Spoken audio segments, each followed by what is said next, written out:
et bienvenue à cette émission. Je suis Cédric Zongo et aujourd'hui, je vais aborder le sujet des dettes, à savoir comment se libérer efficacement des dettes. Et nous allons ensemble voir en fait 7 habitudes efficaces pour se libérer des dettes. Et je mets l'emphase sur le mot efficace parce qu'il y a des manières de se libérer des dettes qui ne sont pas efficaces parce qu'elles ne font que remplacer une dette par une autre et vous laissent vulnérable face à l'endettement. Mais aujourd'hui, je veux vous présenter une méthode concrète pour une liberté durable. Warren Buffett, qui est l'un des hommes les plus riches du monde, disait il est impossible, pas qu'il est difficile, mais il est impossible de prospérer financièrement si vous avez des dettes à la consommation. Et qu'est-ce qu'une dette à la consommation? De manière simple, en fait, les dettes à la consommation représentent la plupart des dettes que vous pouvez retrouver dans la vie d'une personne, à l'exception de l'emprunt immobilier. Donc, on parle par exemple de l'emprunt pour des meubles, voitures, découverts bancaires, dettes de carte de crédit, des emprunts pour des fêtes, pour des voyages, etc. Et par essence, en fait, il faut savoir que les emprunts à la consommation sont des emprunts pour acheter des biens qui perdent de la valeur. Et pourquoi est-ce que c'est essentiel pour vous de vous libérer de ces dettes-là? C'est essentiel si vous voulez prospérer parce qu'avoir des dettes à la consommation, c'est marcher dans le sens contraire en fait de la richesse. Comment on devient riche?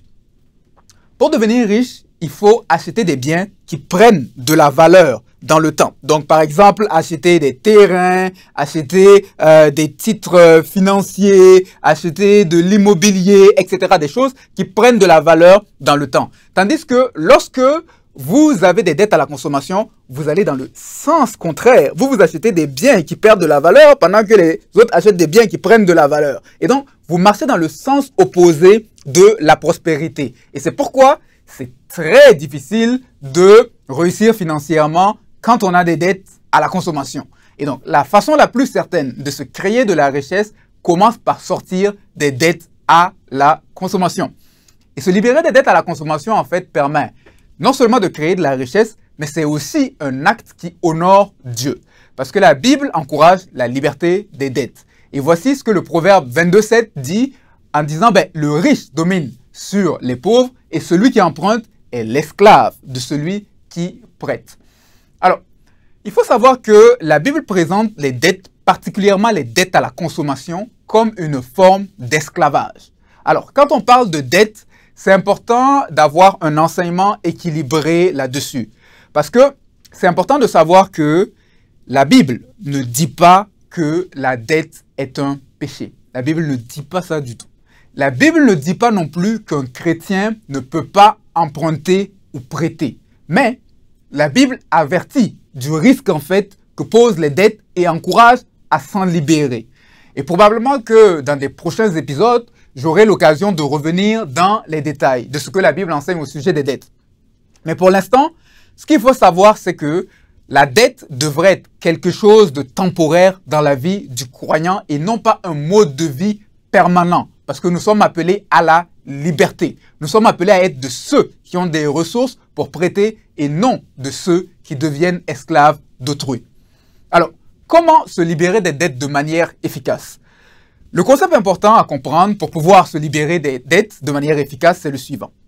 Il faut réaliser en fait que la dette n'est pas le problème, mais la dette est la conséquence d'un problème. Et donc, il faut comprendre cela très vite. L'une des approches qui me caractérise et en fait qui, je pense, me permet de voir des résultats durables auprès des personnes que j'aide, c'est que je crois fermement au postulat selon lequel que le succès financier est à 80% une question d'attitude et à 20% une question de technique.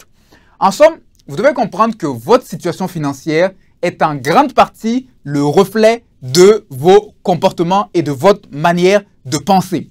D'où le besoin d'un métanoïa, d'un changement de pensée. Et tant aussi longtemps que vous n'apprenez pas à changer vos habitudes de vie et votre système de pensée, on a beau négocier, annuler votre dette à votre place, payer votre dette à votre place, ce n'est qu'une question de temps avant que vous retombiez dans les mêmes problèmes parce que les mêmes comportements produiront les mêmes effets. Par exemple, lorsque quelqu'un me dit qu'il est endetté, bon, son problème n'est pas qu'il est endetté. Son problème, c'est qu'il dépense plus que ce qu'il gagne. Et c'est ça qui a conduit à la dette. Et donc, il s'agit d'un problème d'habitude. Et bien souvent, en fait, ces habitudes-là sont rattachées à un mode de pensée, à des croyances du type « Lorsque j'aurai cette voiture de luxe dernier cri, ben, je serai heureux et respecté dans mon cercle social. Hein. Je vais arriver, je vais garer, et puis on va dire « Ouh, ta voiture là, mais dis donc hein. !» Donc, on entretient ces pensées-là. Lorsque je vais avoir cette voiture de luxe, ben, je vais être un peu plus respecté, etc. Alors, qu'est-ce qu'on fait? On s'en va acheter une voiture de luxe, dernier cri, et on s'en va en fait acheter une voiture de luxe, mais qui dépasse pourtant nos moyens. Et plus tard, ben, on se rend compte que la joie et le respect que cela procurait a disparu parce que un de vos amis vient d'acheter le plus récent modèle qui est meilleur que le vôtre. Mais entre-temps, vous avez accumulé des dettes au nom de la recherche de joie et d'admiration temporaire. Et donc, la dette n'est pas un problème. La dette est le symptôme d'un problème. C'est la conséquence de nos habitudes et de nos façons de penser. Et donc, si vous voulez vous en sortir, vous devez commencer à réaliser ce principe-là et examiner vos pensées et vos habitudes. Et donc, partant de ce principe, la première habitude efficace pour se libérer des dettes, c'est de renouveler ses pensées au sujet des dettes. Le livre des Proverbes dit que tel un homme pense, tel il est. Et donc, vos pensées, en fait, conduisent votre vie. Et l'une des raisons pour laquelle vous avez de la facilité à aller de crédit à la consommation en crédit à la consommation, ben, c'est parce que vous avez considéré la dette comme étant un mode de vie normal. Par conséquent, pour vous, ben, c'est pas un problème de vivre de découvert en découvert, d'accumuler des soldes de cartes de crédit, d'emprunter chez Pierre pour payer Paul. Vous êtes même devenu un expert là-dedans parce que pour vous, ben, la dette, c'est normal. La dette est devenue dans votre esprit un mode de vie normal. Mais vous devez comprendre que pour vous libérer des dettes, particulièrement des dettes à la consommation, vous devez voir la dette comme Dieu perçoit la dette. Au lieu de voir la dette comme un moyen de réaliser rapidement vos désirs ou quelque chose de normal, ben, commencez à la percevoir comme une forme d'esclavage, comme le dit le livre des Proverbes. Celui qui emprunte est l'esclave de celui qui prête. Et lorsque vous vous endettez pour des biens qui perdent de la valeur, en fait, vous êtes en train d'être redevable à votre passé plutôt que d'être en train de construire votre avenir. Vous êtes en somme un esclave de votre hier plutôt que d'être un bâtisseur de votre demain. Et pour vous libérer des dettes, vous avez besoin donc de renouveler vos pensées au sujet des dettes. Et ça commence déjà par lire régulièrement votre Bible et particulièrement aller rechercher des textes qui parlent des dettes comme le Proverbe 22:7 ou le Proverbe 6. La première donc des choses, c'est de renouveler ses pensées au sujet des dettes. La deuxième habitude efficace, c'est de dresser un inventaire de vos habitudes de dépenses. Vous devez dès à présent prendre en note combien est-ce que vous gagnez et combien est-ce que vous dépensez par mois et aussi savoir où est-ce que vous dépensez. Par exemple, combien vous dépensez en nourriture, en vêtements, etc. Parce que, comme le disait l'auteur Benjamin Franklin, de petites fuites peuvent faire couler un grand navire. Et donc, ce sont les petites dépenses par-ci, par-là qui s'accumulent et créent parfois des problèmes. Il est donc essentiel de dresser un inventaire de ces dépenses en prenant en note ces dépenses pour au moins une période de 3 mois. Et c'est une idée qui a l'air simple, mais elle est très puissante. Parce que parfois, en fait, nous passons à côté de l'extraordinaire parce que nous sous-estimons la puissance des idées et des concepts ordinaires. Mais il faut savoir qu'il n'y a pas d'extraordinaire sans ordinaire, comme il n'y a pas de surnaturel sans naturel. Donc, commencez par le naturel et Dieu va faire intervenir le miraculeux à travers votre naturel. Donc, dressez donc un inventaire de vos habitudes de dépenses parce que vous ne pouvez pas améliorer ce que vous ne savez pas. La troisième chose, c'est de dresser un inventaire de vos dettes. Je vois souvent des gens qui veulent sortir des dettes, mais qui ne savent même pas combien est-ce qu'ils ont comme dettes. Alors, comment est-ce que vous voulez être libre de ce que vous ignorez? Vous connaîtrez la vérité et la vérité vous affranchira. Donc, même si connaître la réalité de ces dettes peut être douloureux, je l'avoue, la vérité, même si elle est parfois difficile, vous rend plus proche de la liberté que l'ignorance. C'est comme par exemple aller chez le médecin. même si on n'aime pas le diagnostic, au moins en sachant le diagnostic, on sait quel médicament chercher ou quoi éviter. On est donc plus proche d'un rétablissement qu'auparavant. Et donc, l'une des choses importantes à faire, c'est de commencer à faire un inventaire de toutes vos dettes, c'est-à-dire combien vous devez et à qui est-ce que vous devez. La quatrième habitude, c'est de vous engager à ne pas prendre de nouvelles dettes. Vous ne pouvez pas sortir d'un trou tout en continuant de creuser davantage le même trou. Vous ne pouvez pas sortir des dettes si vous continuez à emprunter. Donc, ça signifie que vous devez prendre la ferme résolution personnelle d'arrêter de prendre de nouveaux crédits, de dire que ça suffit à partir d'aujourd'hui et que vous allez renverser le cycle familial.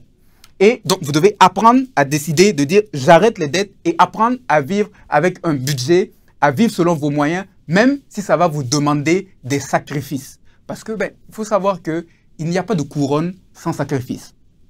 La cinquième chose, c'est de développer l'habitude d'épargne. Pourquoi est-ce important de développer une petite épargne de départ, même dans une situation d'endettement? Il faut savoir que la plupart des gens s'endettent par manque d'épargne.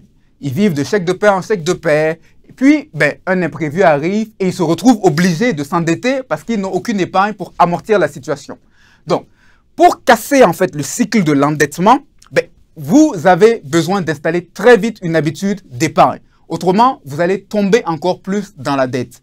Et lorsque j'accompagne des personnes, le premier objectif que je leur donne, c'est de se constituer en fait un mini-fonds d'urgence, soit une épargne d'environ 50% de leurs dépenses avant même de commencer à élaborer un plan de remboursement agressif des dettes. Ainsi, en ayant ce mini-fonds-là, lorsqu'une urgence se présente, ils n'auront pas besoin d'aller s'endetter encore plus et alourdir leur situation. La sixième chose, c'est de faire une liste des biens que vous pouvez vendre. Parce que pour rembourser vos dettes, vous avez besoin d'injecter de la liquidité. Donc, il vous faudra peut-être vendre certains biens, vendre une voiture, vendre des objets que vous n'utilisez plus dans votre maison ou trouver un second emploi pour hausser les revenus afin d'apporter de l'eau au moulin. La septième et dernière habitude, c'est de faire un plan de remboursement agressif de vos dettes. Une fois que vous avez appris à gérer un budget, à créer votre mini-fonds d'urgence, la chose à faire, c'est de classer toutes vos dettes du plus petit montant au plus gros montant. Et donc, vous allez faire les paiements requis sur toutes les dettes, à l'exception de la plus petite dette sur laquelle vous allez essayer de mettre le maximum d'argent possible. Et une fois, en fait, que vous avez fini avec cette première dette, vous allez prendre tous les paiements que vous faisiez sur cette première dette et vous allez l'appliquer à la seconde dette, ainsi de suite. Et cette technique, elle est appelée en fait la méthode de la boule de neige.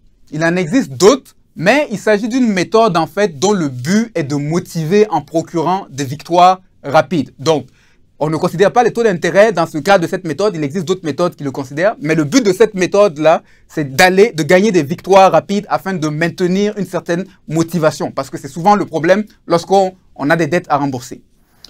Voici donc 7 étapes pour se libérer efficacement des dettes. Je les ai vues à l'œuvre dans la vie de plusieurs personnes que j'ai eu à accompagner, des personnes de tout âge, d'arrière-plan. Et je dois vous dire qu'elles fonctionnent.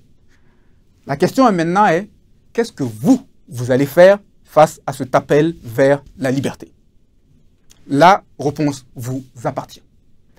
J'espère que ce contenu vous aura été utile. Pour plus de ressources, rendez-vous à l'adresse qui apparaît à l'écran. C'était Cédric Zongo et passez une agréable suite de journée.